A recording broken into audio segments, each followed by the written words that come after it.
Good afternoon. Welcome to the Heritage Foundation and our Douglas and Sarah Allison Auditorium. Of course, welcome those who join us on our heritage.org website as well as the C-SPAN network. We remind everyone online and on the network that questions or comments can be sent to us at any time, simply emailing speaker@heritage.org. We will, of course, post the program on the Heritage homepage following today's activities. And the last task for those in-house is to please check that cell phones have been silenced as a courtesy to our speakers, as well as those recording the event. Hosting our discussion today is Lisa Curtis, who is our Senior Research Fellow for South Asia in our Asian Studies Center. She focuses on America's economic, security, and political relationships, specifically with Pakistan, India, Afghanistan, and the other nations of South Asia. She has served on the professional staff of the Senate Foreign Relations Committee. She has also been a senior advisor in the State Department's South Asia Bureau, served at the Central Intelligence Agency as a political analyst on South Asia, and for a period of 4 years was also in the political officer to the U.S. embassies in Islamabad and New Delhi. Please join me in welcoming Lisa Curtis. Lisa?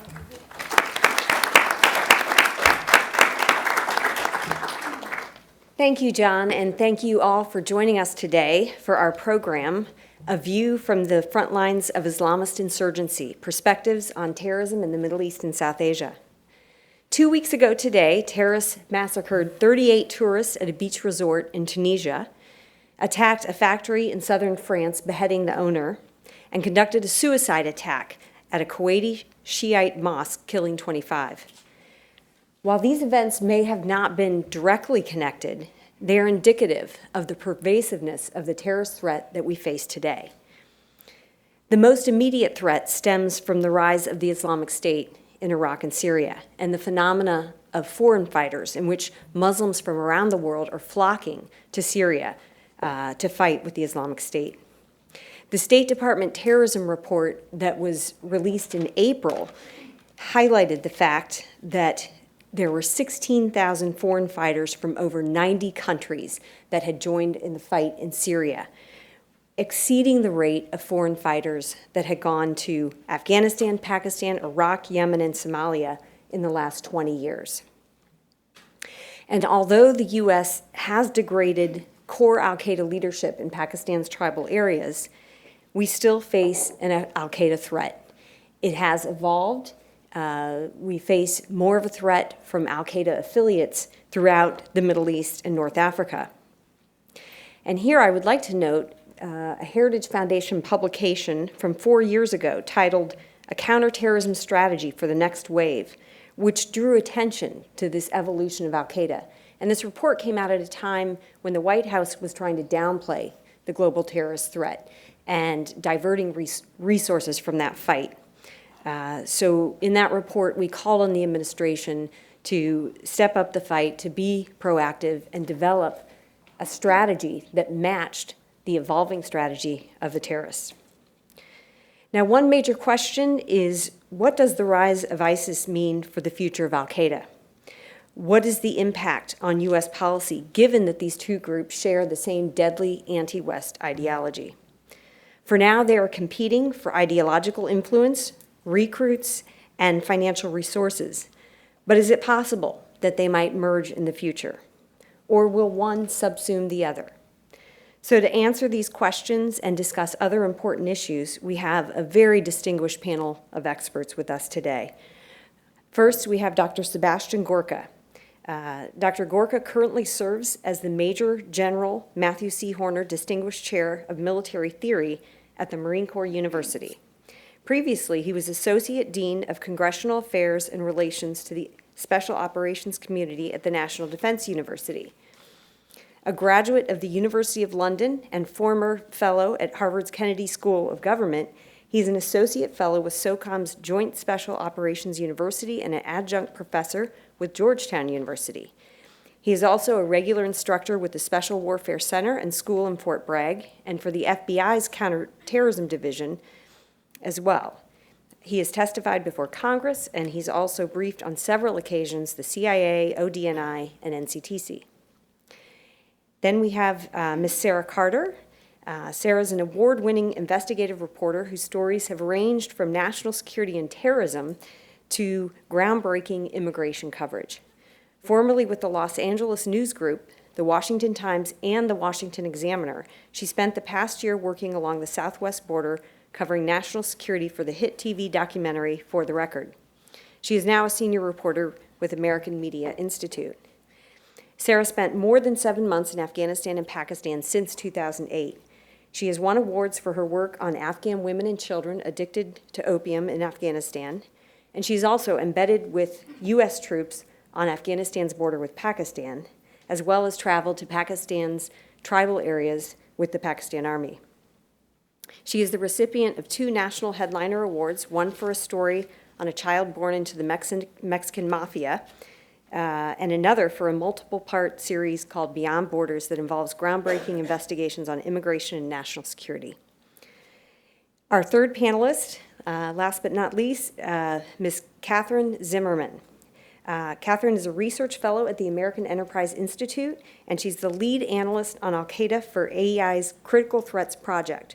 Her work is focused on the al-Qaeda network, particularly al-Qaeda in the Arabian Peninsula and al-Shabaab, which is al-Qaeda's affiliate in Somalia. Ms. Zimmerman has testified before Congress about the national security threats emanating from al-Qaeda, and she's briefed members of Congress, their staff, and members of the defense community. So with that, I'm going to turn the floor over to our first speaker, Dr. Gorka.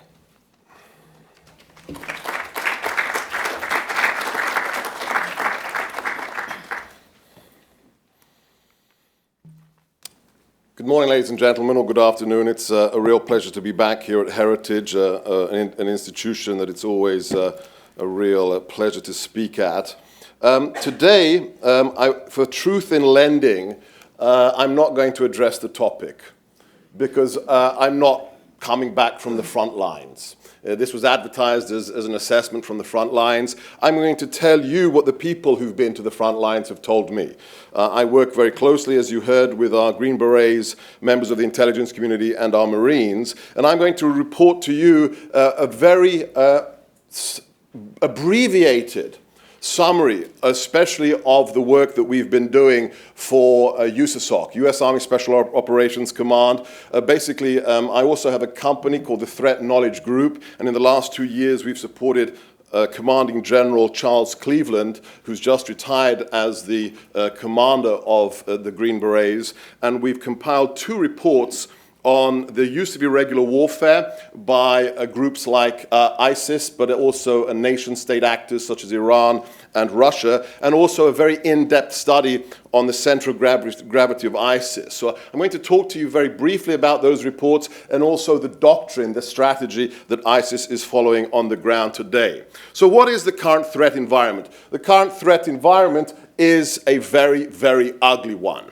Whether you are a Christian girl in Chibok in Nigeria, kidnapped against your will because of what you believe, whether you are a Yazidi hounded up a mountaintop by ISIS, or someone somewhere in Syria and Iraq who got on the wrong side of ISIS and had to be crucified, or whether you're one of these poor wretches who was decapitated by the use of detonating cord recently, or the unfortunate Lieutenant Kasasbeh of the Royal Hashemite Air Force, this is your reality. And it isn't just, of course, a reality thousands of miles away with Garland, Texas, and with all the current cases that the FBI director has admitted we are investigating in America. This is very much a threat to the United States as well. So let's go straight to the analysis of ISIS. This is the report that we compiled for General Cleveland. If you want to have a copy, we have permission to release this now. You will see my email at the end of my presentation, and we'd be glad to share this with you. But what is the baseline analysis? The baseline analysis, and this is all unclassified, is very simply based upon 4 metrics.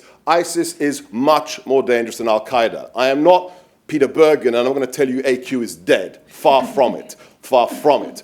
And I'm very glad we have somebody here to talk about AQ. But ISIS is a graduate-level threat. It is far more dangerous than al-Qaeda for 4 reasons. Number 1, it is its own self-generated, fully-fledged transnational insurgency. Al-Qaeda, in all the theaters where it existed in the last 14 years, was a parasitic terrorist organization that attached itself to indigenous insurgencies, whether it was al-Shabaab in Somalia or whether it was the Taliban in Afghanistan. It did not generate its own mass base of mobilization as a true Maoist insurgency should, or one that follows Mao's rule book for mobilization. ISIS is different. ISIS is its own self-generated insurgency. And of course, the big difference between a terrorist group and an insurgency is that an insurgency holds territory in daylight. And this we know now, ISIS holds more territory than the territorial expanse of the United Kingdom. It is a graduate threat. More importantly, what we don't talk about, it is the world's first transnational insurgency. Not just international. All insurgencies are to a lesser or greater extent international with foreign support or foreign fighters. This is one that operates and holds territory in at least 3 countries. In the 20th century, insurgencies were always about one thing, taking control of the country within which the insurgent group was established, whether you're Mao in China or FARC in Colombia. This is different. ISIS has much grander ambitions. It wishes to create a global caliphate. Next will be Jordan, then Saudi Arabia, and then on and on and on. And of course, with Boko Haram's act of fealty, its bayat to ISIS being accepted by Abu Bakr. Now, technically, Boko Haram territory in Nigeria is also under the de jure control of the Caliph Abu Bakr. This is stunning, that we have one insurgency that controls territory in more than one nation in the Middle East, and now also West Africa. Second, completely open source, it is the richest threat group of its type in human history. Let's just leave out the illicit oil sale through Turkey, the sale of antiquities, the kidnapping and everything else. Just look at 2 events in the last year. After the second raid by ISIS on the Iraqi National Bank, ISIS netted $823 million in cash. $823 million. If we look at the 9/11 Commission report, which did the financial forensics for that attack, 9/11, the whole operation, from safe houses to student visas to flight school training, cost $500,000. That means that ISIS has the equivalent, at least in cash, of 1,600 9/11s. So should they wish to rotate turret towards CONUS, that is a very large threat. Thirdly, as C.G. Cleveland has used the adjective staggering, and I completely agree, the recruiting capacity of ISIS is mind-boggling. You just heard in our presentation that we have figures that, if in historic perspective, we have never seen before. 19,000 foreign fighters in 9 months. These are the kind of figures al-Qaeda had wet dreams about. And ISIS actually made it a reality, and they are keeping on this drive to recruit. And lastly, most important of all, in the macro strategic context, is it declared caliphate successfully. Al-Qaeda never did. The Taliban's pathetic little proto-caliphate was never really a caliphate. This is a real caliphate. For 90 years, since Ataturk's dissolution of the Ottoman Empire, the extremists have been demanding a re-establishment of the caliphate, whether it's the Muslim Brotherhood or AQSL. This is the only group that has successfully done it in the guise of Abu Bakr last summer. This puts it at the pinnacle of the extremist Islamist threat. And lastly, unfortunately, it has no peer competitor. Unfortunately, everybody in this room knows it's very easy to estimate. The number of insurgencies defeated by air power alone since the invention of air power is exactly 0. Thank you. Air power prepares the ground for ground troops to take back the territory. Therefore, we will never defeat ISIS with airstrikes. Somebody has to take the ground back. I'm not saying the 82nd Airborne has to deploy tomorrow, but somebody has to. Egypt, Jordan, the Iraqis themselves, the Kurds, but somebody has to contest that soil. So why is ISIS so successful? Well, a lot of it has to do with its name. In DC, we have a pathetic, childish argument. Is it the Islamic State of Iraq and Syria, or the Islamic State of Iraq and the Levant? Both of those are wrong. When you do your intelligence preparation of the battlefield, you start with what the enemy calls themselves. You are not permitted to make up your own labels. We wouldn't call the Soviet Union, misguided Democrats, now would we? Right? So what did ISIS call itself before it declared caliphate? The Islamic State of Iraq and al-Sham. Hugely important. Why? Because al-Sham, as every good Muslim knows, is a very powerful eschatological term in Islam. It relates to the story of end times, of Judgment Day. Just like in Christianity, the plains of Megiddo are expected to see the final war between the Antichrist forces and the true believers. Well, guess what? Al-Sham is the Megiddo of Islam. The Sunnah of Islam is explicit. The final holy war before the end of the world and all humans are judged by Allah will occur on that territory in Al-Sham. The final holy war. Think about what that name says as an information operations tool to all those hormone-laden 17-year-old Muslims around the world looking for some meaning. Not only did he name his threat group after Al-Sham, he captured Al-Sham. And his message is, you want to cleanse your soul in a jihad? The clock is ticking. Gentlemen, come on down. This is the only way to explain more than 20,000 foreign fighters recruited in less than a year because of the significance of the territory that has been captured and the name of the threat group. And of course, the problem's a little bit bigger than Iraq and Syria.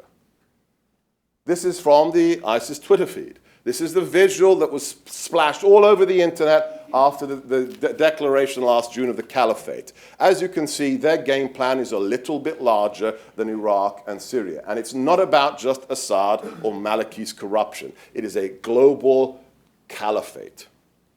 Last thing I want to do is I want to get you inside the mind of ISIS today. I want to give you their playbook. The beautiful thing about the enemy we face today, that unless you're looking for the GPS coordinates of an HVT, of a high-value target, everything you need to know at the strategic level about the global jihadist movement is available on that super classified system called Google. It really is stunning. There is no TSSCI with polygraph at the strategic level for ISIS. If you want to know what they're doing right now in Syria, Iraq, Libya, and elsewhere, you need to read this book. This is from another Abu Bakr, an Egyptian that we killed a few years ago, or rather the Pakistanis killed a few years ago, called Abu Bakr Naji. And the book is called The Mastery of Savagery.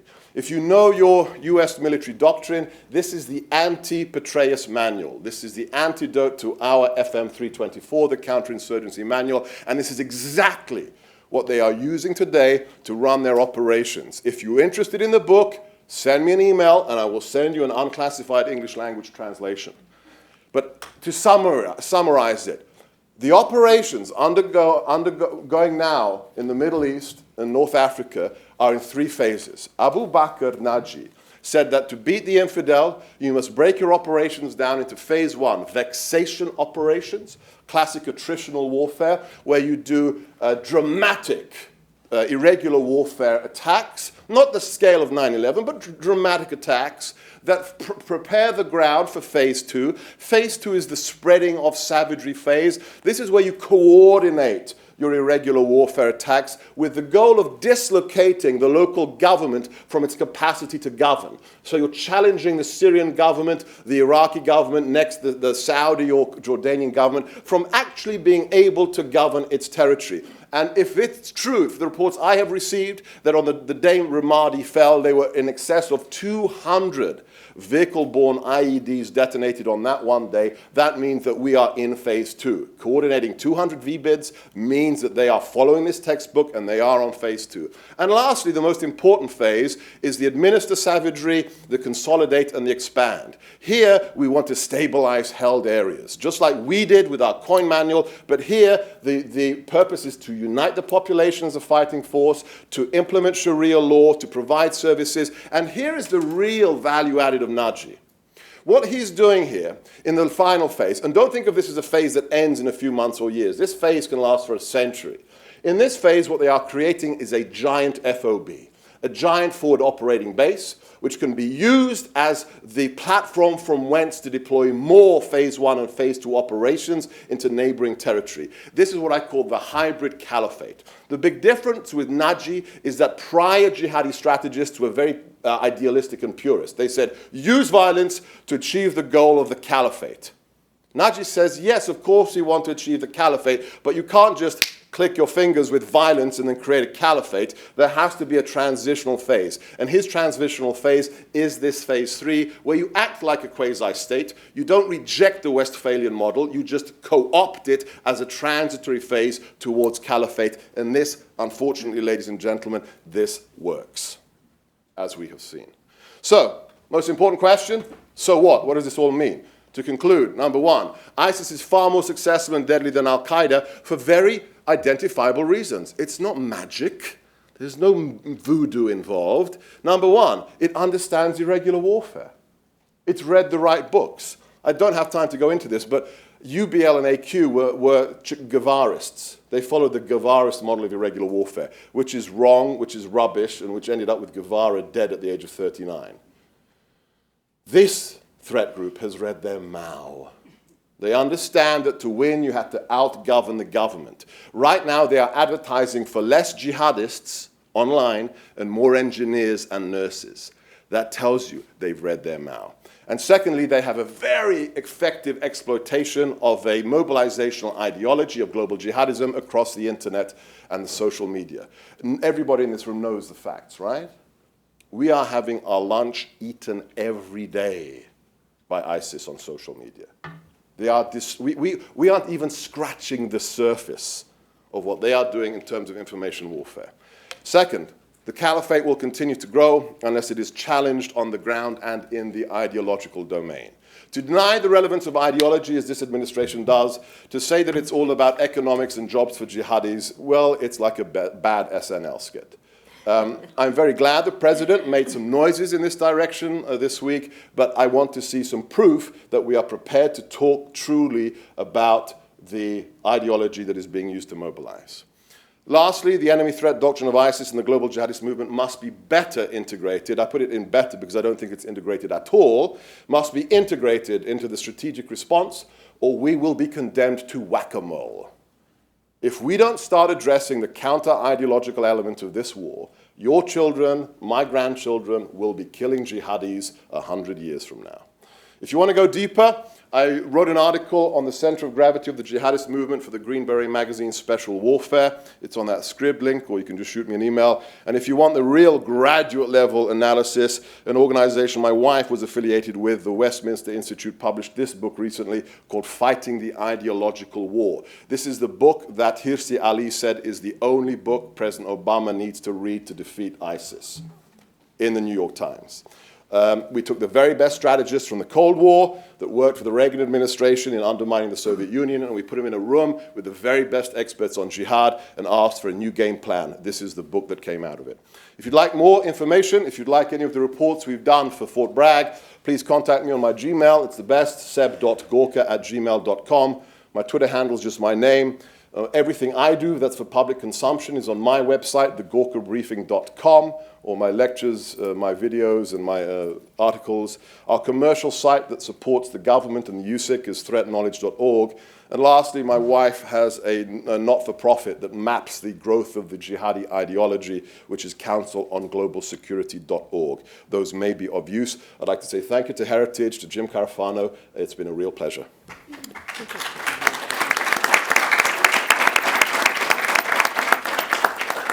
Okay, next, Sarah, I think she'll address us from her seat. Yeah, who wouldn't want to trip on my way to the podium? You know, I'm not going to go over what Seb just spoke about. My focus has been mainly South Asia and ISIS for this discussion, and the potential that ISIS will encroach in this region is growing daily. I'd like to read something to you, a document that I obtained in the region, an ISIS document, and I'm going to just read one portion of that, and I think it'll fit into what Seb spoke about. Abu Bakr al-Baghdadi is very focused on the hadiths of the end times. His focus is on eschatology. His mindset is to launch this final battle with the West, with the rest of the world, to see a fundamental change between, not necessarily in the way a Christian might see Armageddon, but a change and shift in the world powers and system. That is his ultimate goal. Here is a little piece of what's been floating around in the Fatah recently, talking about al-Baghdadi.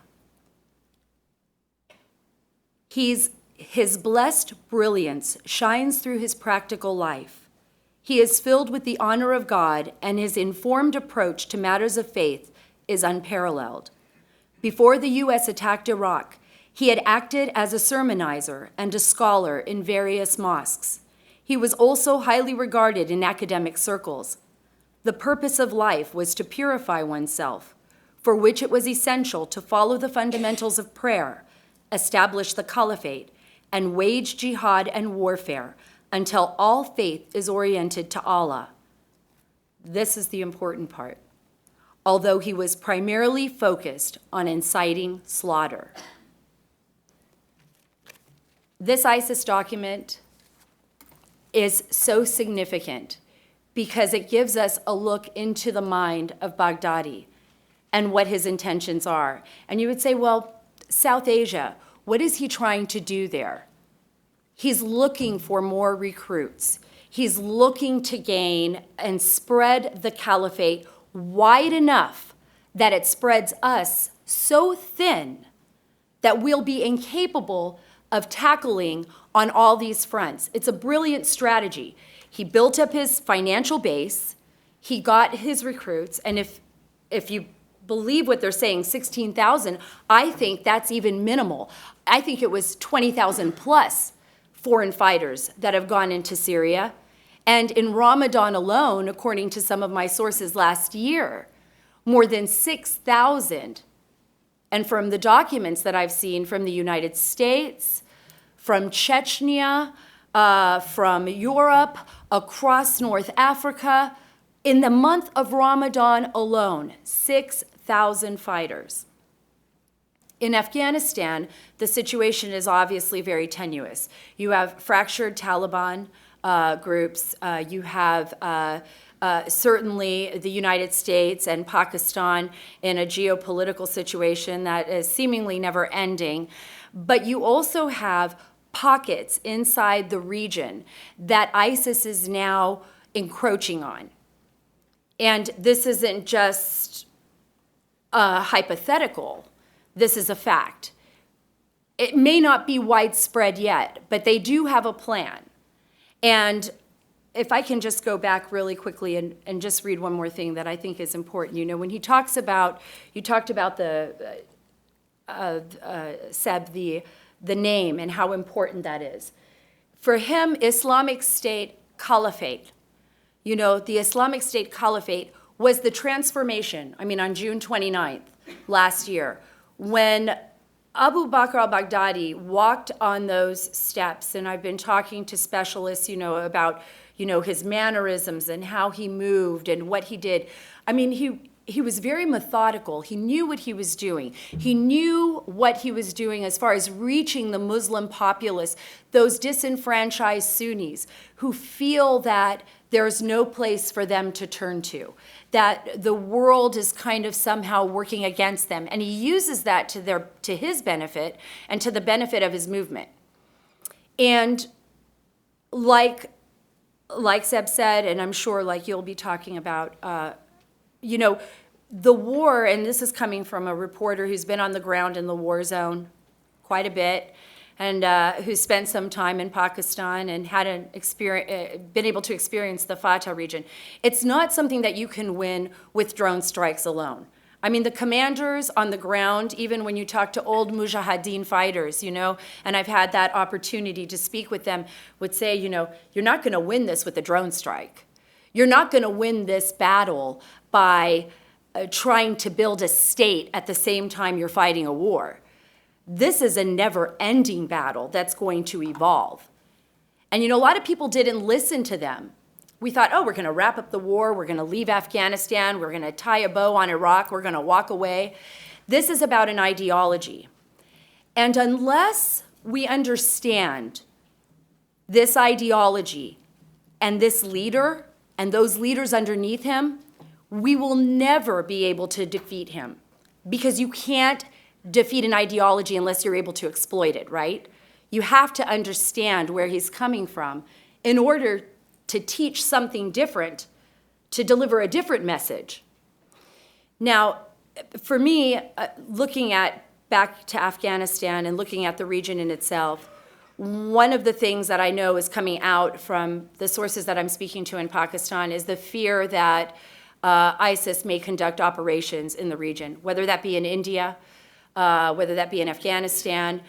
Recently, we saw just yesterday there was a strike, drone strike killed approximately, I'm hearing, 8 ISIS members and the leader in that region right now. So there is definitely a concern among U.S. intelligence officials that I have had the privilege to speak to, as well as Pakistani officials. Mostly their government denies ISIS presence. I've spoken with the foreign secretary and he says, oh, there's no ISIS here and we've pretty much disseminated the Taliban. But that's not what I'm hearing from the region.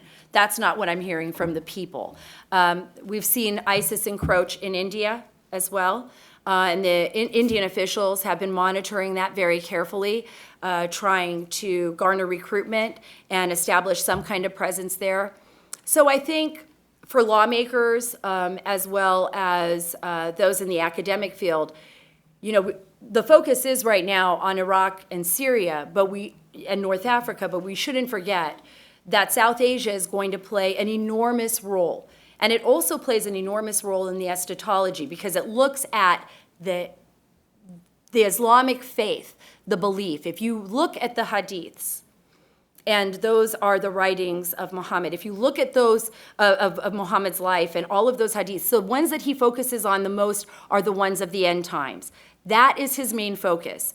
And part of the final battle is a precursor battle that takes place in South Asia.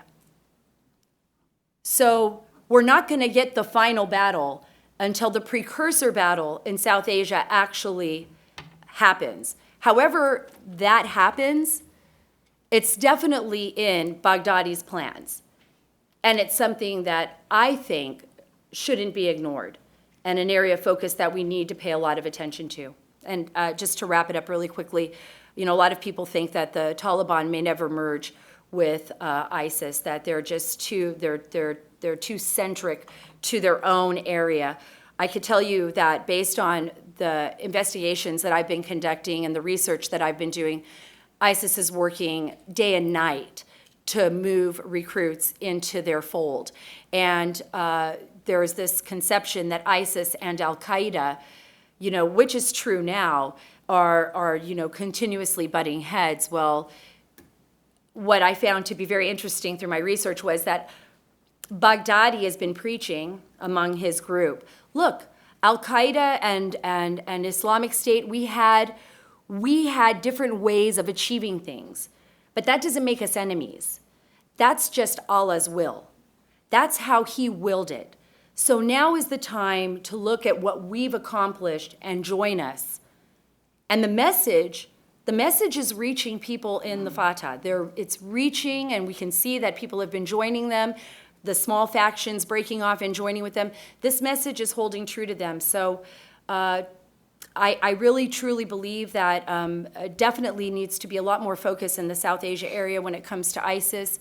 I think as we were surprised by ISIS's rise in Iraq and their ability to take that territory from the Iraqi military as well as from us, and what we have tried to put into Iraq and in the Syria region, we should definitely have our eyes set on South Asia, because I think they can make us surprised once again if we're not paying attention.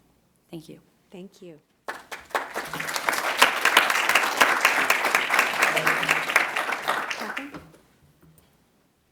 I think it's always amazing how we end up being surprised by the growth of ISIS and al-Qaeda groups simply because we aren't paying attention to what they're doing at the local level. I don't want to rehash ISIS's strategy, its minhaj, and what it sees itself as doing. I just want to pull out a couple key differences between what ISIS is doing and what al-Qaeda believes that it's doing. Because fundamentally, we cannot defeat the threat from radical Islam without actually tackling both ISIS and al-Qaeda. It's not sufficient to defeat al-Qaeda in Iraq and Syria. We still face a challenge from al-Qaeda it's doing pretty well in the areas where it's remained strong, and there isn't that strong challenge from ISIS today. At the same time, we found that just focusing on al-Qaeda leading into 2013, 2014 allowed for ISIS to grow back and resurge in Iraq. What al-Qaeda tries to do is it sees itself as uniting the jihad. It does look for local radical Islamist insurgencies to educate them, to correct them, to enable them to be more powerful than they would be at a local level, and to bring together what it sees as the Muslim world under a single unified banner of fighting for this. The key difference is that al-Qaeda does not see governance and state building at the immediate level as the priority. We can see this again and again in al-Qaeda documents, where leaders are explicitly told, do not call yourself a state. If you call yourself a state, the people will expect you to take away their garbage, to provide water, to provide food, to keep electricity running. What you should do instead is be effective in the areas where you can, provide security when it's not there. Yes, do provide water, goods, services, etc., but do not call yourself a state, because that builds up expectations, and we are not able to fulfill that now. You saw al-Qaeda fail at this in Yemen, in Mali, somewhat in Somalia to some degree, but again and again, whenever it tried to replace the state, it failed. So it's much more of a long-term vision of insurgency. The reverse of that is that al-Qaeda is not directly attacking the Muslim states today in the way that we see ISIS really looking to break the Iraqi state. Al-Qaeda is looking to break the West first. It sees as the objective as forcing the United States and other Western partners to retreat from the region, and I will argue that to some degree it has been somewhat successful. ISIS has also helped that, and I think that the unwillingness to become engaged in the counterinsurgency fights in North Africa and the rest of the Middle East region, and also growing in South Asia, has enabled both ISIS and al-Qaeda to do very well in the past couple of years. But it is looking to call everyone to Islam. When Baghdadi declared the Islamic Caliphate, you actually saw a reaction from the al-Qaeda leadership from North Africa into South Asia that said, we do support an Islamic Caliphate. We do not support the current Islamic Caliphate because it was not brought about in the right way. They lay out the reasons why, and I'm not going to argue either way. But the animosity with ISIS isn't over the fact that it's ISIS. It's over the fact that al-Qaeda sees ISIS as trying to do this the wrong way. ISIS is killing other Muslims. It is killing Sunni. And it is doing that very, very publicly. Al-Qaeda will assassinate an official who has acted out against it. It will do it off camera in general. Al-Qaeda in Iraq being the major exception, and of course ISIS is the successor to that organization. The al-Qaeda networks, despite the challenge from ISIS, have remained relatively cohesive. We haven't seen mass key leaders defecting from al-Qaeda. We still have a strong and somewhat resurgent, I would argue again, in North Africa, al-Qaeda network coming back. Al-Shabaab remains loyal to al-Qaeda. There are rumors again and again that al-Shabaab will move to ISIS because of finance and because it hasn't been successful yet in Somalia and Kenya with what it's doing. AQAP, al-Qaeda in the Arabian Peninsula and Yemen, is doing quite well without being part of ISIS, and the rumors have surfaced after the death of the leader that AQAP might go to ISIS. We just saw AQAP's new leader, Qasim al-Rami, come out and repledge the group's allegiance to Zawahiri. He has put his stake back in the al-Qaeda pile. So why am I arguing that al-Qaeda is still doing well? It's not the most eminent threat to the United States, I don't believe. I think ISIS today is the greatest threat, and I'm not going to argue against that. I think that al-Qaeda is an enduring threat, and that ISIS has raised the bar for intervention in such a way that it's quite dangerous long-term for us. There is now a level at which al-Qaeda can operate with relative impunity because it's not ISIS. So I mentioned the al-Qaeda in the Islamic Maghreb system. That group has traditionally remained focused on Algeria and has focused on France. But what we see is the resurgence of attacks in Mali. Mali's not that important to the United States, but AQIM has historically financed and facilitated movement of fighters across the region. There's a smuggling network that runs across North Africa into Southern Europe. That is a major boon to any organization that is trying to enter Europe. We're looking at Libya, and yes, ISIS has a presence there. It's also suffered recent setbacks in Derna, which was its flagship city that it held in Libya. I would argue that one of the challenges ISIS will face in Libya is that Libya is 99% Sunni. ISIS has thrived in environments where there is a sectarian difference within the population.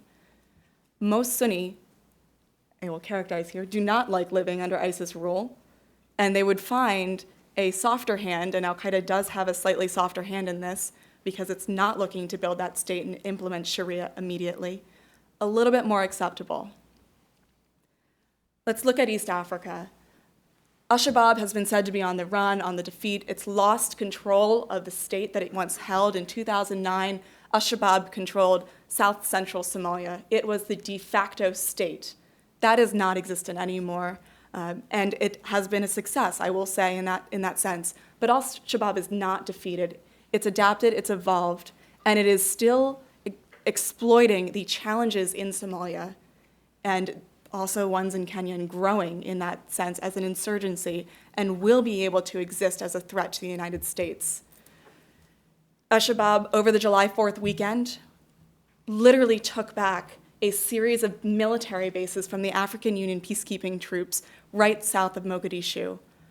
We are looking to see Al-Shabaab resurgent in southern Somalia as groups try to deal with this new federal government that is finally recognized, that has no actual sovereignty over the state of Somalia.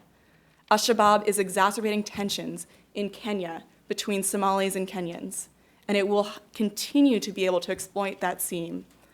So I would look to that as a group that is going to continue to exist. It's not going to be able to attack the United States homeland the way that we see from ISIS, but it is a threat, an enduring one, because it has that East African peninsular, the Horn of Africa that it can access. And finally, looking at Yemen, I've been looking at Yemen for 5.5 years, and the conditions there today are so fundamentally different than they were in 2011 when we saw AQAP having success in building its little emirate in the south. AQAP hasn't declared an emirate in the south again, but it is currently governing one of the port cities in eastern Yemen, and there is no one fighting it. The al-Qaeda fighters are there. It is known that they are there. It is known that they are influential in the governance of the city, but they have stayed to the shadows, except a few times where we've had some successful drone strikes against them and taken out the key leaders. The other place where al-Qaeda is extremely successful right now in Yemen is tapping into the mass mobilization that is occurring against the al-Houthi President Saleh connection. So for those unaware, there is a major war being fought in Yemen between powerful actors as to who controls the state. The al-Houthis, being a Zaidi Shia group, not representative of all Zaidi Shia in Yemen, are fighting and currently control the capital, and I would contest the entire state of Yemen because they hold the key infrastructure. And they've progressed southward rapidly and have hit a front line where you run into the Sunni population of Yemen. Yemenis don't see themselves along sectarian lines in a way that's similar to Iraq in the early days of the Second Iraq War. And they're not seeing the fight today as sectarian. And al-Qaeda is working alongside tribesmen, facilitating the fight against the al-Houthis and integrating themselves into the fight. This is something very, very similar to what Jabhat al-Nusra did so successfully in Syria, where now it's going to be near impossible to separate Jabhat al-Nusra from the Syrian opposition. Al-Qaeda is trying to do that same thing in Yemen. ISIS is probably strongest in Yemen of all the places that I mentioned, excepting what it is doing in Libya, but its capabilities are still limited. Its most powerful demonstration of force has been the car bomb campaign that it's conducting in Sana'a against al-Houthi targets. It is trying to drive a sectarian war in Yemen the way that it drove it in Iraq. Yemenis still don't see it as sectarian, but there's a potential that they will. The region itself is sectarian. The involvement of Saudi Arabia in an air campaign against the al-Houthis, the Zaidi Shia al-Houthis in Yemen, have created the conditions for a Saudi Arabian-Iranian proxy war inside of Yemen, and it's being cast in these sectarian terms in the region. So there is potential for ISIS to capitalize on that. I don't see it in the near term, and I frankly don't think that ISIS will find the same sort of safe haven that it has had in Iraq and Syria, but there is the potential. So rounding out, I just want to underscore that in those areas that I mentioned, we have partnered forces fighting al-Qaeda, and they're not doing so well. They're not winning against al-Qaeda's insurgency. And that's something to look for as we focus on the threat to the homeland. This is a long-term war, and we need to be prepared to support and fight a long-term war. Thank you. Thank you. Okay, thank you to all of our panelists. I think that was an excellent discussion, sort of framing the overall terrorist threat that we face. And I'm so glad that we've had this discussion, because I think if you look at this simplistically or on the face of it, you think, oh, al-Qaeda competing with ISIS, this is good for U.S. policy. But it's kind of like capitalism. You know, the competition is actually fueling them both to be, I think, more brutal in their competition with each other. So unfortunately, this is not playing to our favor at the moment. Obviously, if there was a battle royale between both groups killing off each other, you know, that would be a benefit. But right now, what we see is more of a competition. And if you look at the establishment of al-Qaeda in the Indian subcontinent, which Zawahiri announced last fall, it was probably an effort to directly compete with the message that was coming from ISIS. And I noticed that around 12 AQIS members were arrested in Bangladesh just this week. So I would like to have our panelists address the ISIS inroads into South Asia. I think, you know, what Sarah said is really important. And even though right now they're competing, you know, the Taliban is clearly not happy with ISIS trying to set up camp in Afghanistan. Taliban leader issued a letter basically telling them to back off. And I think that ISIS realizes that it can't replace the Taliban as the major fighting force in Afghanistan right now. The Taliban is just too established in that region. But you know, will they try to make common cause with the Taliban? And I think this is what Sarah was getting at. You know, will we see a merging together of the two? And I think, you know, this would be very dangerous for the U.S. And if the speakers could address that issue, because I think, you know, what we heard from Dr. Gorka was that ISIS is the graduate level. But you know, does this really hold up when you're looking at Afghanistan? Because the Taliban certainly has been able to, you know, continue the fight there after 14 years. So the Taliban still has, you know, a sway in that region. And I don't think it's going to be so easy for ISIS to make its inroads, despite it trying. And if you look at how the idea of peace talks plays into this, just on Tuesday, the Taliban engaged in peace talks with the Afghan leadership in Pakistan. This is quite significant. But what is their calculations? Because on the one hand, you know, maybe the Taliban would favor peace talks so that the Afghan security forces and NATO forces turn their guns on the ISIS camps in Afghanistan. On the other hand, this could cause greater dissension in the Taliban. Those Taliban leaders that don't support talks then will have more of a reason to defect to ISIS.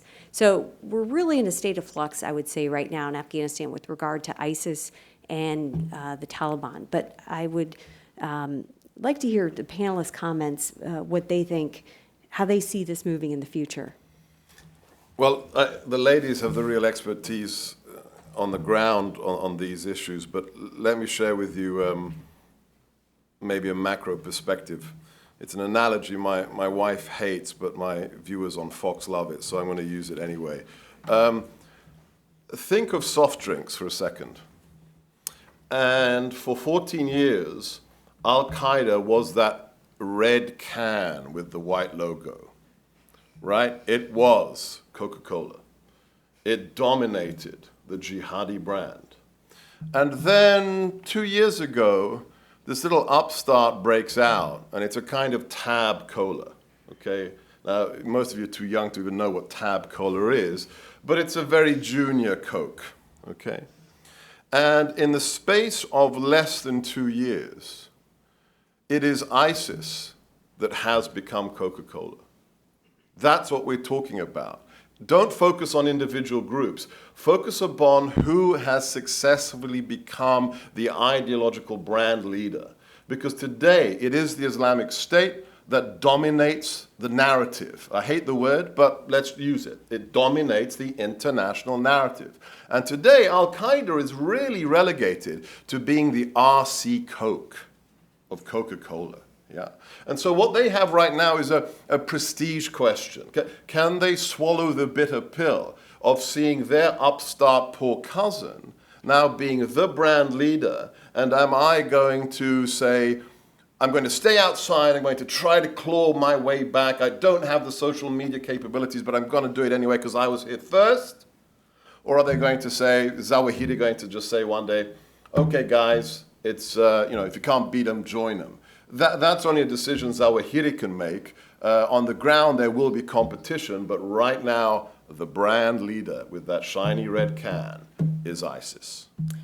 And I think you brought up, if I may, a point there with Zawahiri. But if you look at Baghdadi, his relationship with Osama bin Laden was, he respected him. He exalted him. It wasn't that he looked at bin Laden as a threat to what he was creating. They had disagreements on how they were going to achieve kind of the same goal. And it was really just in the first phase of the war against the West. I mean, everybody knows this line. I mean, Zarqawi, in the beginning, the reason he never fully pledged to al-Qaeda was because he was trained to believe that they got to take down the nation states, those countries like Saudi Arabia and Jordan, who were working diligently with the West, they believed, and with the Israelis, and who had these relationships that were anti-Muslim, that they weren't even connected. I mean, Baghdadi would say himself, why do you as a Muslim need a passport to travel to Egypt or to go to Jordan if you're a Muslim? We should be one state. And, so then, and you had bin Laden, who was like, okay, this guy, I respect him. He and I can work together for some time until the passing. And when the baton was passed to Zawahiri, I think, and from what I've been reading and from what I've been learning, Baghdadi was like, this guy is completely different. We don't need to deal with him. He doesn't allow us to go after the Shia. I mean, they're the heretics. He doesn't even want to say the word. If you look at the writings of ISIS, they don't even use the word Shia. They use the word heretic. Heretic. It's like they don't even exist. All of their writings already seem like they've won. They talk about this future, this grand future, in a sense, in the present tense, not in the past, not in a hopeful sense. So when you think about the message that he's delivering inside South Asia, he's saying, look, I'm not opposed. In fact, he respected the Taliban. If you really delve deep into Baghdadi, he thought the Taliban did the most marvelous job. They stood up against the West. They stood up against the United States. The U.S. came in. Osama fled, from Tora Bora. There were, and the Taliban never backed down. Never backed down, not even to Pakistan. So he delivers a message that's appealing to them. Obviously, they don't want to give up their power. But I believe, like Lisa said, the possibility of saying, okay, let us sustain our kingdom here, and then maybe we can work together. And the common purpose being to push the West out, to push NATO out, to reestablish an emirate in Afghanistan and to basically go after, like the peace talks, the Pakistani government, which the Taliban really has no time for. I mean, these peace talks are just to fill in a void, in my opinion, for them and to buy time. So that's just my opinion on that. Great. Well, thank you. Okay, I'd like to open the floor to our audience. So if you have a question, please raise your hand. Somebody will bring a microphone to you, and if you could state your name and affiliation and then ask your question. So we have somebody right here in the middle.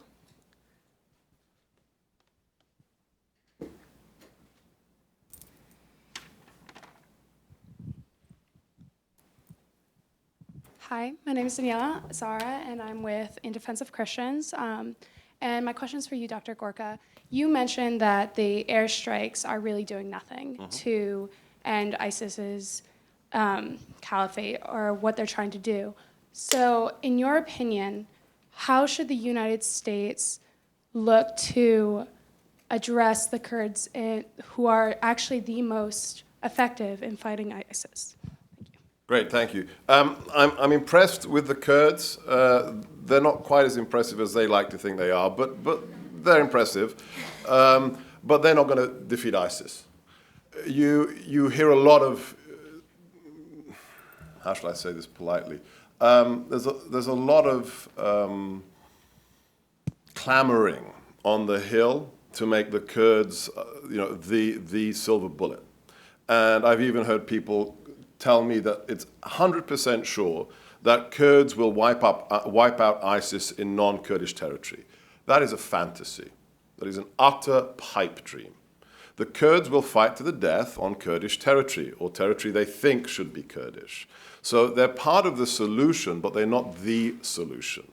The only solution is that the various constituent elements of Iraq, be they Shia, be they Sunni, be they Kurdish, be they Marsh Arab, be they whoever, have to really buy into the idea of Iraq. And that's the big challenge. This isn't fundamentally a military challenge, it is a political one. Because most constituent elements of Iraq don't even believe in Iraq anymore, not even the Shia that run the country out of Tehran, right? It's just an attachment to their country. It's a little, bit they stuck on the edge of the house. So we have to be part of a political solution that convinces them that Iraq has a future. And I don't think, actually, despite the sectarian history and the desire for blood, feud and revenge, I don't think that's a hard argument to make on one foundation. If you really take emotion out of the equation, there is not one actor in Iraq who by themselves can defeat ISIS. It's just a fact. I don't care who you are. I don't care whether you're a good Sunni, whether you're a Shia, whether you're a Kurd, whether you're a Yazidi. By yourselves, you will not defeat ISIS. And only by coming together can that happen. But it has to happen with our troops embedded as advisors, because that's the only reason Mosul fell. I mean, the Iraqi army was 900,000 men in uniform on paper. 900,000. A couple of thousand guys took Mosul. It's absurd. Why? Because we had no embeds. So as soon as those technicals came down the road, all the tribes could run home to mama, because we weren't there to shame them. As I'm sure you're aware, the culture of the region, especially for men, revolves around shame and honor, shame and honor. If there's nobody there to be embarrassed about you running home, then you will run home to your tribe, because that's the entity that has protected you the best for the last 300 years or 400 years or whatever it is. So we have to be part of the problem, part of the solution. We have to sell the concept of a functioning Iraq, and we have to really jettison once and for all. Yes, I know it's apocryphally an Arab saying, but the idea that the enemy of my enemy is my friend is complete hogwash when it comes to Iran. The idea that, Iran, because they're killing Sunni extremists, are our friends, you have to be smoking something, and it's not tobacco to believe that, okay? Okay, thank you. Okay, we have a question over here. Yes, hey there. I'm Nate Madden with the 21st Century Wilberforce Initiative, and I was wondering if the panel could speak a little bit more to understanding this ideology. Dr. Gorka, you mentioned how the narrative of the information warfare that we're putting out, that the West is putting out, is completely insufficient to combat what ISIS is doing on social media. How can the narrative be better influenced to counteract that? And is it going to require just simply educating people in a very secular context that cosmology, teleology, and eschatology are still important, and they're very important in this situation? By the book. How many theologians does the Pentagon have? And I don't mean chaplains. I mean theologians that understand the enemy threat doctrine of groups like ISIS. I'd say it's about the same number as the number of insurgencies defeated by air power alone. How do we address it? You've really hit a crucial question. With a political elite on both aisles, both sides of the aisles, that sees itself as modern, postmodern, secular, and sophisticated, it's very hard to take religion seriously. Yeah? And one thing I've learned working with people who've had multiple tours in theater, 5, 6 tours in theater, is that if you don't have religion, I don't care what it is, I don't care if you're a Zoroastrian, Seventh-day Adventist, I don't care what you are. If you don't have religion, you will never understand this enemy. Never. If you're a secular postmodernist, you won't even be able to absorb the context of suicide bombing, the logic of suicide bombing. So we have to, take political distortion out of the intelligence cycle, talk about the enemy as they talk about themselves. You cannot win a war of ideas unless you begin to understand how the enemy thinks about themselves. And if they say, I am a holy warrior, realizing the sovereignty of my creator on this earth, if you say, he's a disenfranchised, undereducated person who needs a job, you have allowed politics, you've allowed your own ideology to infect the intelligence cycle, and you will never get a strategy out of it. So let's take politics out of the intelligence cycle. Start by read what the enemy says. Read Brigadier S.K. Malik, the Quranic concept of war. He is the Clausewitz of jihad. Brigadier S.K. Malik. Sayyid Qutb, the most important writer in the Muslim Brotherhood, more important than Hassan al-Banna himself.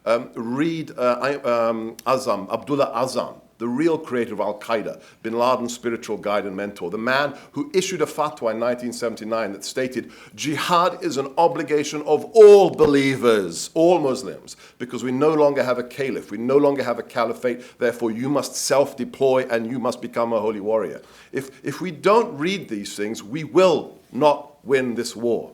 And allowing politics to get into our understanding of the enemy is akin to in 1944, as we're about to deploy onto the beaches, onto Omaha, the Normandy landings. It's akin to the generals in England telling all the troops about to get on those transports, don't say the word Nazi.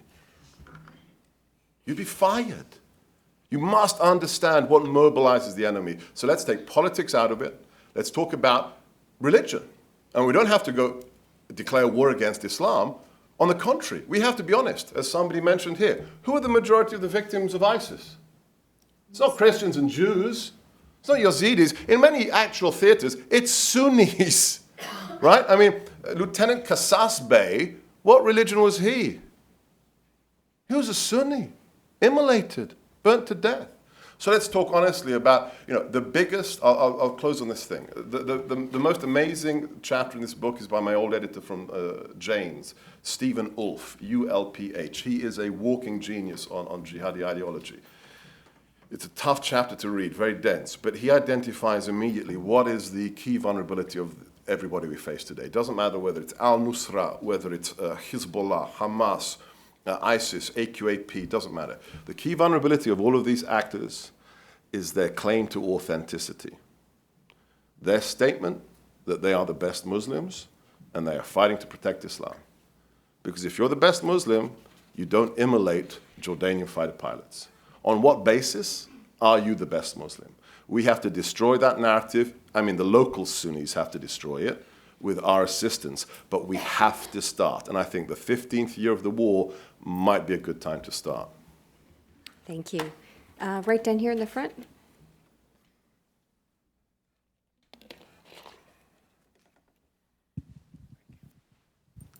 Hi, Carl Gollivan. I'd like to draw my question out of actually 3 books. Rulers of Evil by Frederick Tupper Saucy, Operation Gladio by Paul L. Williams, a very new book, and actually a very authoritative comic book, The Prophet by Chick Publications, which speaks about the history of Islam. And to draw on your analogy, Dr. Gorka, of the Coca-Cola and Pepsi, if we look at, in a broader historical context, the great religions of, leaving Christianity aside, the Roman Church and Islam as equivalent to Coke and Pepsi, it's good to have an enemy. And the argument could be made that actually the papacy was very much involved in even the creation of Islam and the drawing of Arabs to Muhammad, back in 1400 years ago, in order to coalesce an enemy. It's good for each side to have an enemy, and everyone gravitates towards one side or the other Do you have over time. a question? So, question, can any of you speak to the history of the relationship between the papacy and the development periodically of Islam, expansion and contraction, and even the entering into of concordats between the Vatican and Islamic interests? Well, I'm just going to take the privilege of being the chair here. So I think one of the things that both al-Qaeda and ISIS is trying to do is make this into a religious war. So I think the best thing that we can do to counter that narrative is make sure that, we are not blaming the entire religion of Islam for what's happening. I think that, what's happening in terms of the violence and terrorism that we're seeing, certainly, these people see themselves as Muslims, and they're very much using the religion of Islam. But I think it would be a mistake if we would equate the 1 billion plus Muslims that are here in the world as being equivalent to what is represented by ISIS and al-Qaeda. I'll just stop there. Did anybody else want to comment? No, I've heard this gentleman's conspiracy theory questions before, so I'm not going to address them, but thank you. Okay, do we have another question? Yeah, right in the back.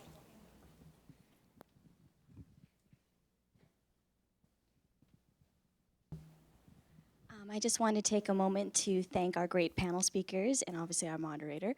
My name is Dr. Laura Kaur, and I specialize in terrorist radicalization and de-radicalization, looking at what other countries have done successfully, not so successfully. Overall, our panel has stressed issues of ideology and strategy.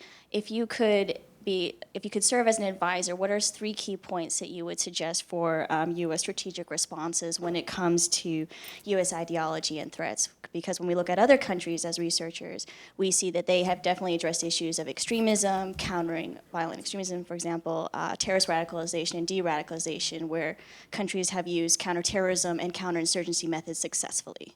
Thank you. Okay.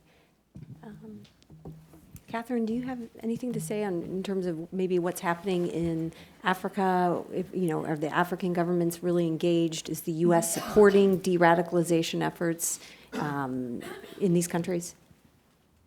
I think one of the biggest challenges facing the United States is that we have outsourced our decision-making on a lot of these issues to partners who may not have the same vision as to what a successful outcome is.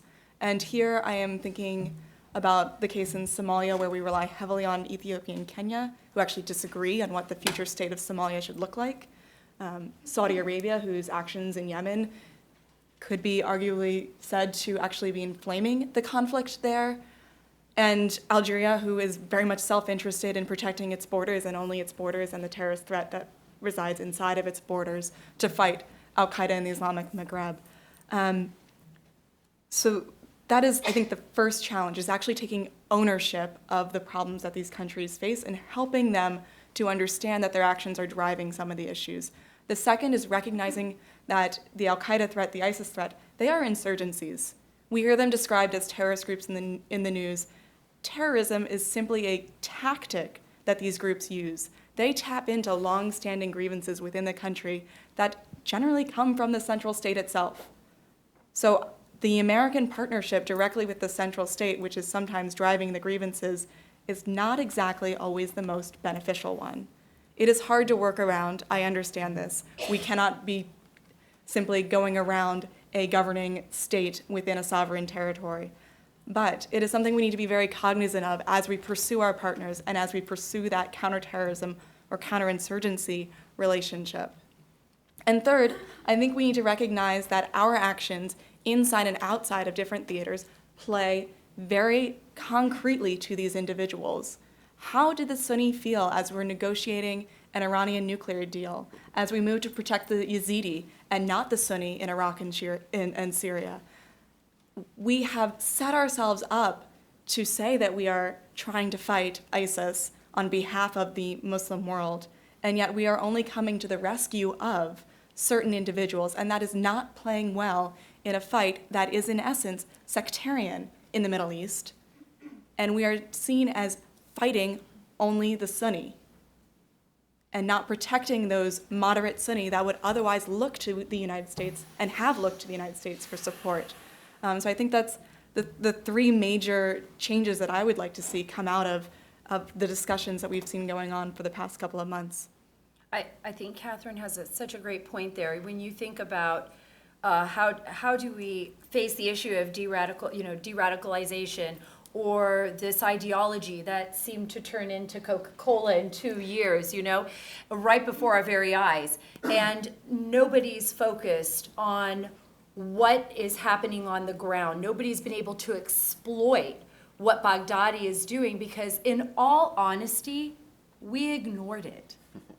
In all honesty, nobody knew who to talk with in Syria. Who are the right players? We were fumbling around trying to figure things out as Baghdadi was on the rise, as al-Nusra was building up momentum. And then you see the disenfranchised Sunni across the board receiving this amazing message. It touched their hearts. It reached right into their beliefs. It grabbed them, and we ignored it again because it just can't happen again. They were the JV team. Nobody wanted to pay attention to what was happening on the ground. And U.S. intelligence, as well as European intelligence officials, as well as Iraqis who were on the ground, were warning over and over again that something was coming, and nobody wanted to listen because it didn't fit the narrative, because most of us are exhausted of war, because most of us didn't want to see another 10 years in the region. And I think you can't ignore that narrative anymore.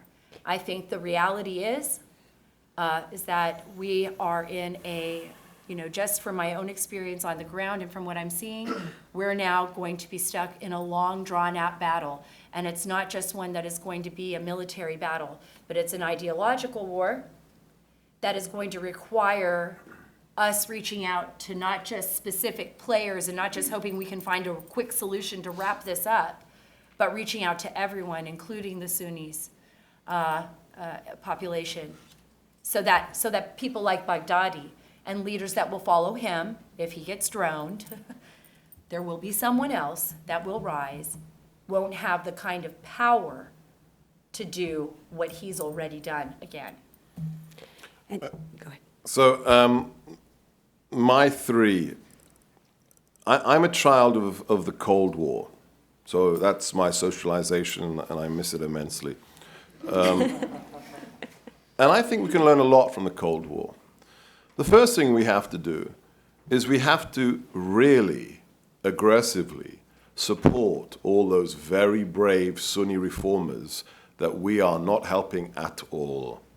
There are some very brave people in the Middle East and North Africa who day in, day out are risking their lives to write about how these people are not truly Muslims, how they're distorting jihad, how democracy and Islam can function together. If you're interested in who these people are, go to the website almusli.com in Arabic and English. These are the people that America doesn't touch because we don't deal with this because it's not a religious war. In the Cold War, we supported the dissidents incredibly aggressively. We have to do this now because they are on the front line and it's their lives as well. Second, we need to push back at the strategic level against the propaganda. Right now, we don't do information operation. I mean, the State Department has 11,000 followers for its Twitter feed on Look Back, Turn Away. I mean, there's one Turkish woman by herself broadcasting into the Middle East who has 1.3 million followers. That's one woman.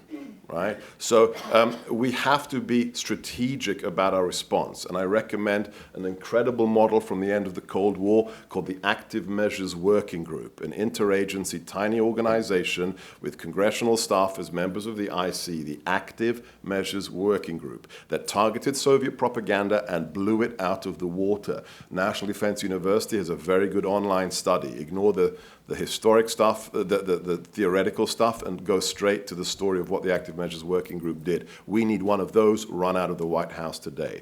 And lastly, we need to ditch, complete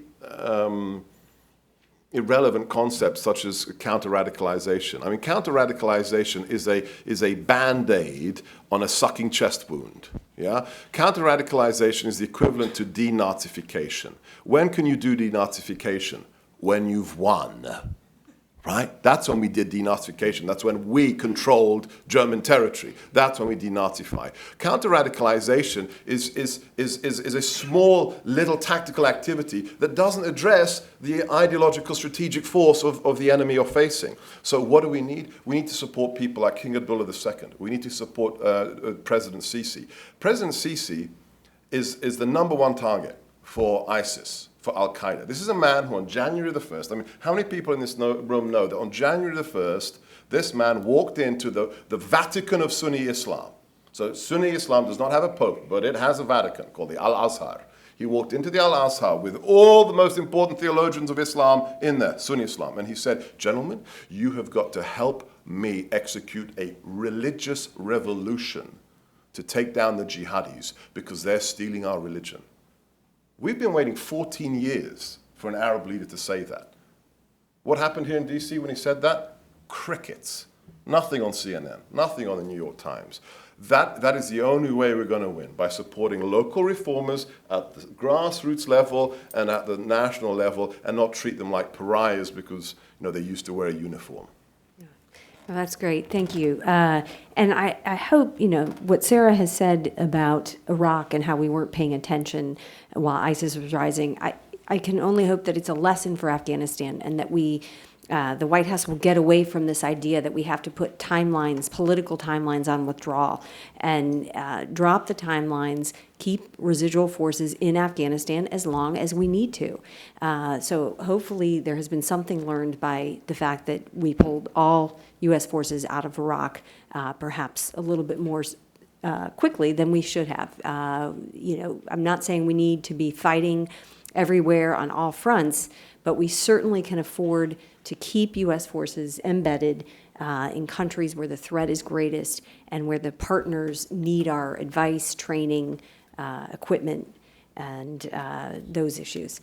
So, there's a question at the back. Hi, I'm Nahid Paiman, a friend of Sarah, and I'm originally from Afghanistan. And the conversations are really great. Thank you so much. I just had a point that, coming from Afghanistan and being a witness of what's been happening, I just believe there is a big difference between two generations, the generation that passed the war and the young generation that are coming right now. As Sarah said, that, American people are exhausted of these several years of war. Truly, Afghan people are also exhausted of ongoing wars. There are many people, there are social activists in Kabul who truly believe in democracy. They are supporters of human rights. And like Dr. Gorka said, we need to find the right people to, build a stronger relationship so that we can, stand against the terrorist groups, the extremists that are rising. And there are so many people in ground level who will work towards, supporting democracy and human rights and work for it. So I guess my question is, how can the United States and the international community in general can cope with the right people in the local level, to fight or to stand against the growing extremists? Great. Sarah. I want to say something about Nahid.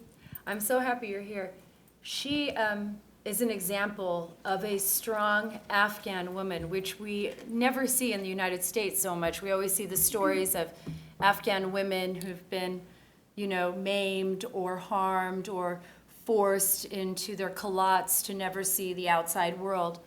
Nahid stood up and fought for the rights of Afghan women during Karzai's passage of the Sharia laws, and she's quite someone. She's an example. She's not an anomaly. She's an example of Muslim women and Muslim men all across the world that I've met who I believe we have ignored and we have not reached out to, and who can make the greatest difference for our nations and who can help find and establish peace. And I think that her point, Nahid, I think that you're right. You asked a question, what do we do? I think we need to make valiant efforts as people, as lawmakers, as academics, to reach out to our Muslim friends overseas, the families, the people that are, especially the women and children, and build those relationships so that we don't end up the way we've ended up today in battles, and the kind of slaughter that Nahid has had to witness and that many people around the world are living with every day. No, I think, the U.S. is going to have to engage with the civil societies of these nations. That's the key for moving forward. Any more? Okay, over here in the back. I'm Stanley Kober. Like Professor Gorka, I'm a child of the Cold War. And I was a student in the Soviet Union. And I recall one of the Soviet students once praising Stalin. And I asked her, didn't he also kill a lot of people? And she replied, well, what do you do with people who oppose the revolution? Of course you kill them.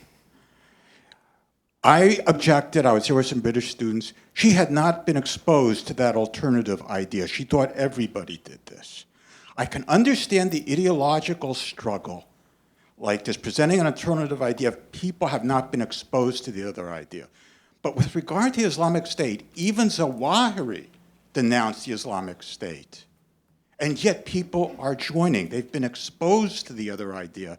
They are choosing to go with the more savage. You mentioned the book, The Mastery of Savagery. They are choosing to go even though they know the alternative. That's what I have difficulty understanding. Yeah, we have to be really careful. One of our biggest sins strategically is when we mirror image. I was asked in an audience recently, how can this be going on? How can the people there put up with the decapitations and being shot in the head because you're not wearing a face veil? Because to us it's shocking. Don't impose your categories upon a population that may not share those categories. Remember the saying, I would love to live 1,000 years under a dictatorship instead of a year under the chaos of a democracy. That's not me inventing that. That's a phrase from the region. That's actually a phrase I heard in Afghanistan when I was there. Okay, so yes, it may make us horrified, but we have to understand what is the context of that savagery. Is it like the person you met in the Soviet Union? That person who died, not a human being. They're a capitalist, right? They don't count. That's the only way you can kill 8 million Ukrainians, by saying they're not humans, by starving them to death, as Stalin did. So again, we have to start with the bare essentials. What are the categories of that culture? What are they used to? What are the motivations? We get annoyed if the Wi-Fi in our hotel isn't fast. That's not really the definition of governance in the Fatah region, okay? And we think that, well, it should be. Maybe an hour of electricity today, or a day, would be impressive. Yeah. So again, it's shocking to us, but let's step back. Let's take off our skins. Let's take off our cultural blinders. Try and understand it in its context, and then we'll see why things such as the mastery of savagery work. Because if I deem the Shia not to be humans, if I won't even use the word Shia, well, anything's possible. But that doesn't mean we can't degrade their message. What gives Abu Bakr al-Baghdadi the right to be the caliph? I mean, we don't even really know if he's actually a Quraysh, right? I mean, he made that up, I think, as far as I'm concerned. But it's a requirement of being a caliph that you're a Qurayshi. Is he really a Qurayshi? Why don't we have a propaganda campaign proving that he's not actually a Qurayshi? that would hurt him a lot. You're not a Qurayshi, but you declared yourself the caliph? How's that? Yeah? Anybody thought of that inside the IC? I doubt it. Most people don't even know the caliph has to be a Qurayshi. So, understand the culture, hire some theologians, and not social scientists, unfortunately. Great, thank you. We have time for one more question. So let's see here. This is your first question, right? Yes, okay, so right here in the middle. And I'm sorry, the rest of you can ask afterward. Yeah. Hi, I'm Michael Casey from George Washington University. And just to continue the discussion on ideology, there's an interesting article in the Washington Post Monkey Cage by Lawrence Rubin discussing what he calls ideational balancing and the problem of an ideational security dilemma. So he writes that the Islamic State's effort to project this ideological power will almost certainly trigger defensive reactions from threatened regimes that play out in the religious public space. And the risk here is that you're attempting to out-Islam the Islamists. So he says, the risk is by arguing on Islamic terms against the Islamic State, these regimes will continuously move the terms of combat further and more deeply into the Islamic State's preferred battlefield. So you look at places like Saudi Arabia where, a very extreme form of Islam is central to the identity of the regime. You look at places like Professor Gorka mentioned, Sisi in Egypt trying to revolutionize Islam. Places like Jordan, they're changing their flag. So how do you win the battle of ideas without moving the terms of debate to, on a battlefield that is preferred by the Islamic State? Thank you. Superlative question. It's an excellent question. You cannot win this war on their terms. Why?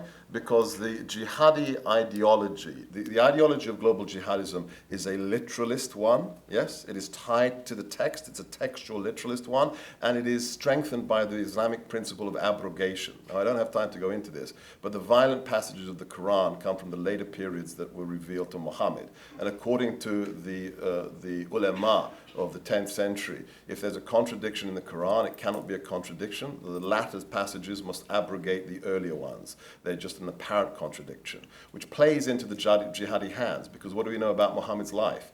It was violent at the end. That's when he came back from Yathrib and decimated Mecca and became the caliph. So, the principles of abrogation and textual literalism will always benefit the jihadi. And that's why I mentioned Sisi and Abdullah. You've got to take this out of the realm of the theologians, and it's got to be a politically driven thing. I mean, we need the Ataturk model. Whatever you think of Turkey today, the Turkish state under Ataturk and his followers was Muslim and stable and function. Not in the way that we understand a democracy, but in a way that worked for Turks. But that was driven by what? A top-down approach that said, look, I'm your president, and I'm going to secularize politics. What you do on the mosque on Friday, that's absolutely cool. And what you do at home on your prayer rug, that's your thing. But you know what? Islam's not going to inform politics. I'm going to segregate it, like the founding fathers segregated it in America. That is the only way it's going to win. It is a battle that has to be fought on the political arena, saying that Islam is compatible with modernity, but we've got to separate religion from politics as the West has done. That's the only way we're going to win. Theological debates will always favor the bad guys. But that would also just focus in on each individual nation state. I mean, it couldn't be something that we could do, I don't think at all. It would be each individual nation state. Great. Well, I think that's a great note to add on, and I hope you all will join me in applauding a very excellent panel.